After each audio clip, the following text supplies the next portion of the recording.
नमस्कार दोस्तों, स्वागत है हमारे YouTube चैनल ट्रू वर्ल्ड पे। दोस्तों, स्वामी विवेकानंद को कौन नहीं जानता।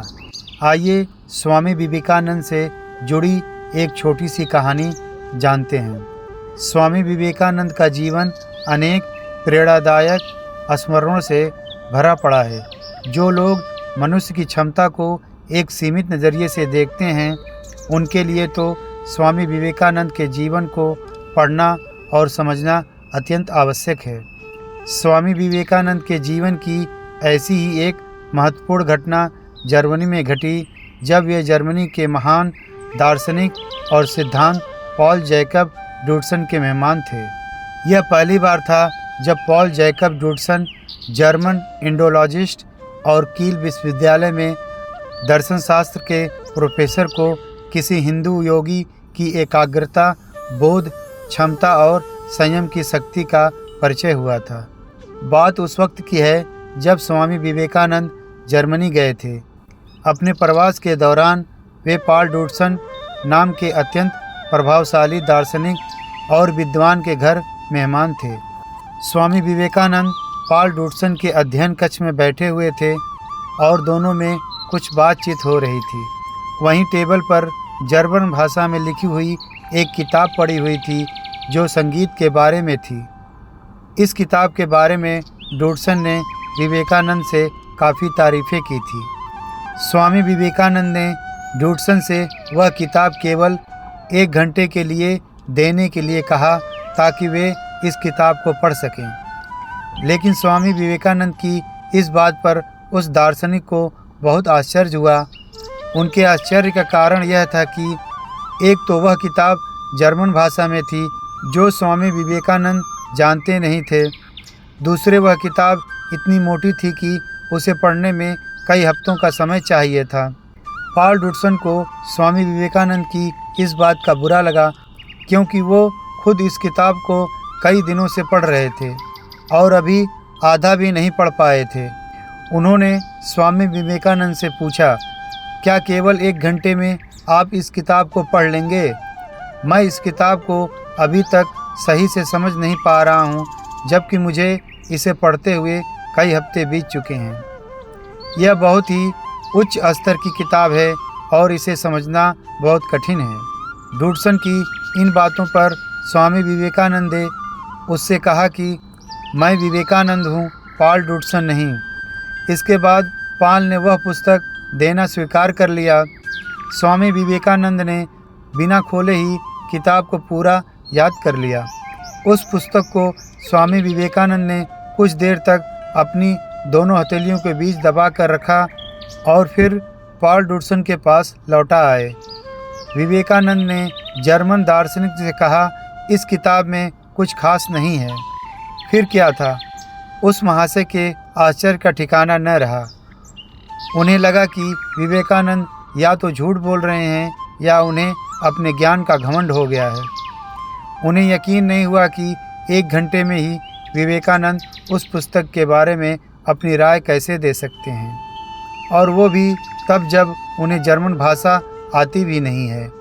अब जर्मन दार्शनिक ने विवेकानंद की परीक्षा लेने के लिए एक एक करके स्वामी विवेकानंद से उस किताब के अलग अलग पन्नों में से पूछना शुरू किया।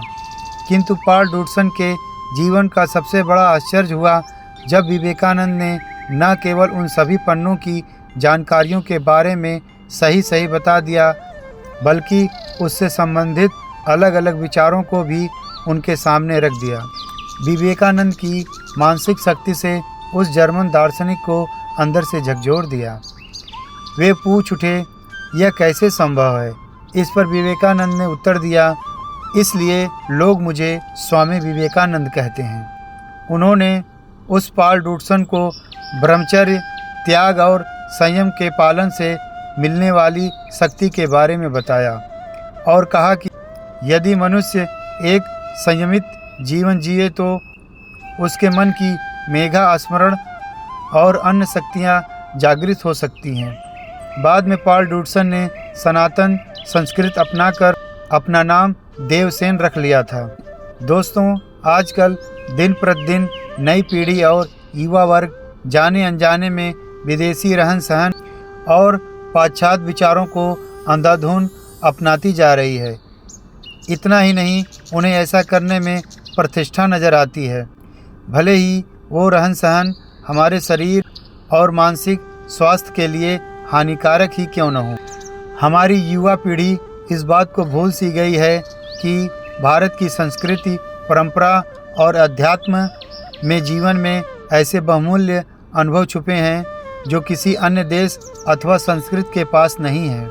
मन की एकाग्रता, संयम और त्याग से प्राप्त होने वाली उपलब्धियों के विषय में उनकी कोई इच्छा नहीं है, किंतु बार बार हमारे देश के महान दार्शनिकों और योगियों के ज्ञान और श्रेष्ठता से पश्चिमी देशों के लोग अत्यंत प्रभावित हुए हैं और उन्हें भी यह मानना पड़ा है कि भारत की जीवन शैली और वैदिक ज्ञान श्रेष्ठ है।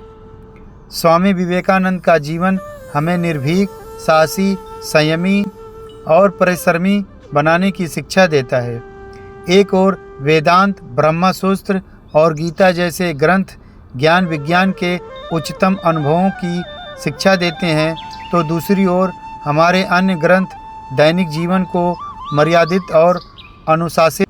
ईशोपनिषद में भी कहा गया है, ईसावादमिंद सर्व यतिकिद्य जगत्यान जगत तेन तयत्येन भुच्य दिथा मा वृगः कास्य स्वेदनम।